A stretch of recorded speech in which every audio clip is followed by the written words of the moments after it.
we'll all arrive at together, I have to say. Your actions bring this campaign to life. It's really about community work, what happens locally, what happens in your schools, what happens in your offices, what happens in your towns.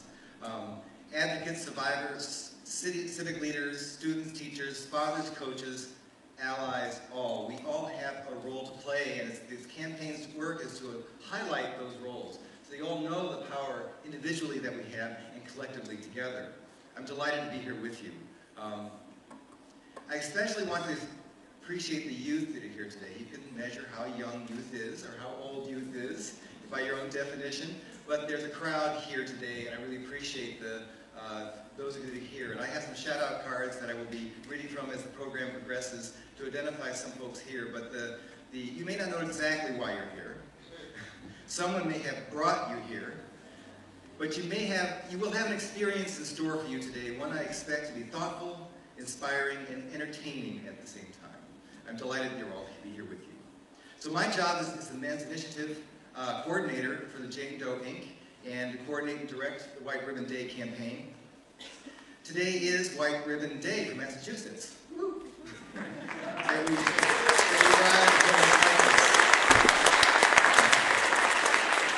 what not everyone quite understands is the way we're trying to frame this is that you all get to have your own White Ribbon Days as well in your own localities. That is something you can frame and measure and announce in your own time, in your own place, in your own location. The frame of a school, the frame of a town, the frame of a business, that is your White Ribbon Day. So we have a White Ribbon Day campaign where it all together comes together in a moment like this, where we have leadership primarily in the room, where you can feel that we are a community doing this together. That's the idea.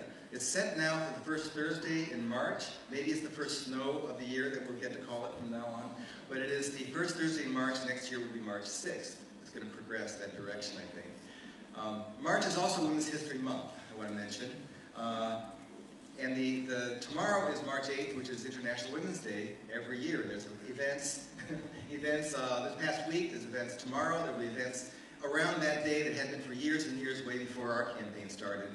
It has been something that's held the cause of human rights internationally for women across the globe. And I appreciate this being connected with that this time around. It really means a lot to me that it's true. So it's wonderful to be connected with International Women's Day. We have a lot to accomplish in this campaign, and the future is very promising for us. We have 500 campaign ambassadors, individual men who have joined the campaign since 2008. About 230 or 40 are listed on the website. This is a listing, means the 3-year range that ambassadors join, they will be active. And we keep men on the list forever until they say, please take me off the list. But we try to keep people engaged as much as we can, and there are over 500 men who are. I think that's really impressive for me. There are 75 community organizations. Many of you are here. I have quite a stack of cards and shout-outs to groups that are attending today. That there are more than 30 plus, probably twice that many, local events are taking place either this week, weeks before, or weeks after. I'll say a few words about that later in the program. But we are powerful together, connecting men and boys ready to help. I'll say that again. Connecting men and boys ready to healthy masculinity. Well, it's by example, so I hope the panel today gives us some of those examples. But the narrative we want, to write a new narrative, a story. I'd like to think of us as we tell ourselves a story of who we are and who we will be, and as we rise to become. And that narrative really, our new narrative, our additional narrative, has no violence in it in the future. But its strength, creative spirit, and striving for excellence all remain. It needs to be said that establishing new social standards in this way is a long-term proposition, one that will have its times of revolution, which will be exciting in moments that have creative spirit and we all are connected. But day to day, year after year, this is about multiple generations of time. Fathers teaching their sons, coaches coaching their players, civic and cultural leaders sounding the call every year. We will live the change we want to see. It's a very famous saying, to be the change we want to see. But we will then get to see the change we want to have around us as we live this. So let me say a couple more words, and then we'll get to introduce the next speaker.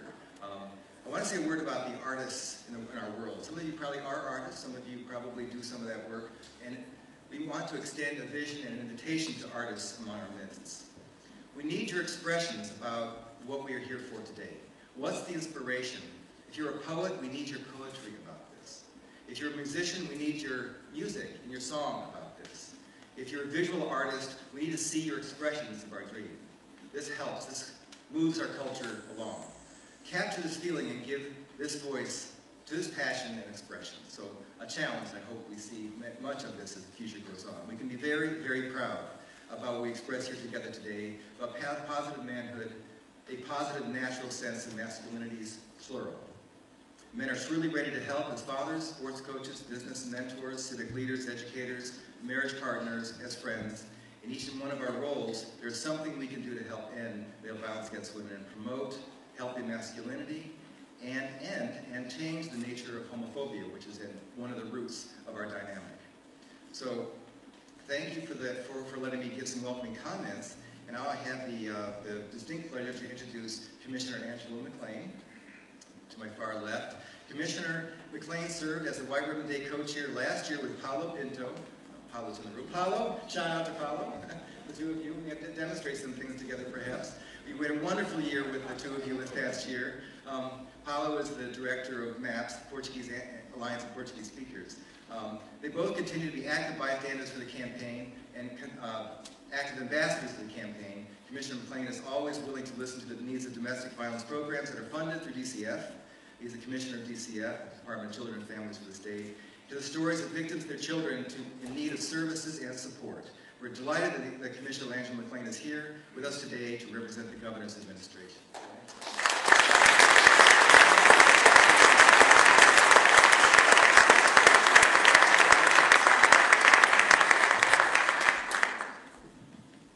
Hear ye.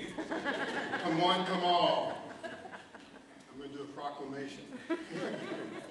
Or I might be trying out for town crier. No, whereas violence against women is a human rights violation, and these abuses are obstacles to efforts for peace and gender equality,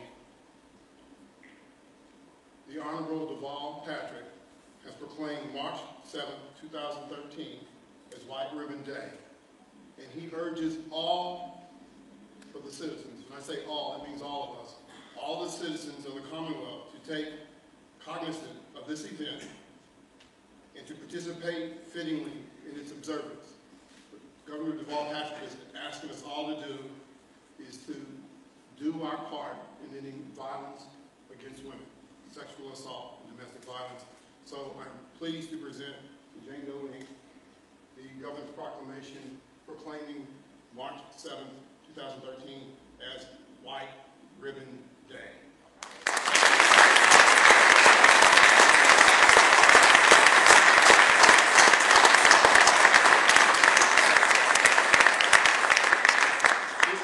It is my pleasure to have a chance to join with our good friends Craig and Deb and Tony, I saw her somewhere, from Jane Doe. Again, I actually didn't think I'd have the opportunity to participate this year, but I was talking with Secretary Blanowitz, John Blanowitz. He is the new Secretary of Health and Human Services. And during my first meeting with him, he asked me, what is White Ribbon Day all about? I shared with him what it was about, and he says, I'm all in. I want to be an ambassador. How can I help? He had been asked if he could do the proclamation and events have him out of town today. He was scratching his head trying to figure out how could he let folks know that he was 100% behind the cause. And I raised my hand. I said, here am I, send me. So here I am on his behalf to basically say the Department of Health and Human Services and all its agencies are 100% behind White Ribbon Day. I see my colleague, Commissioner Ed Dolan from DYS. I see his deputy commissioners here.